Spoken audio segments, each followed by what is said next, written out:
Dronagiri node येथील रस्त्यावर सिडकोने थाटला बाजार, वाहन चालक प्रवासी झाले बेजार।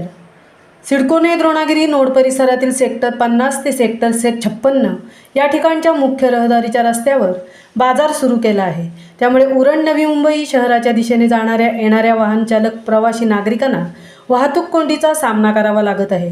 सिडकोने द्रोणागिरी नोड परिसरातील सेक्टर 50 ते सेक्टर 56 या भूखंडावर रहिवासी संकुल उभारण्यासाठी पुढाकार घेतला आहे, परंतु सदर रहिवासी संकुलाच्या मुख्य रहदारीच्या रस्त्यावर बाजार सुरू केला आहे। त्यामुळे उरण नवी मुंबई शहराच्या दिशेने जाणाऱ्या येणाऱ्या वाहन चालक प्रवासी नागरिकांना वाहतूक कोंडीचा सामना नाहक सहन करावा लागत आहे।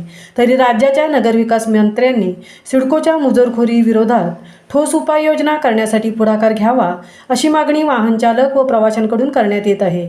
द्रोणागिरी नोड या परिसरातील सेक्टर 51 मधील रस्त्यांचा वापर वाहन चालक प्रवासी नागरिक रहदारीसाठी करत आहेत। अशा मुख्य रहदारीच्या रस्त्यावर सिडकोने बाजार थाटण्यासाठी परवानगी दिली असेल, तर या रस्त्यावर अपघात झाला तर त्याला जबाबदार म्हणून सिडकोचे व्यवस्थापकीय अधिकारी राहणार आहेत। मंजुळा वाघमारे, प्रवासी नागरिक, महामुंबईसह अनंत नारंगीकर, उरण।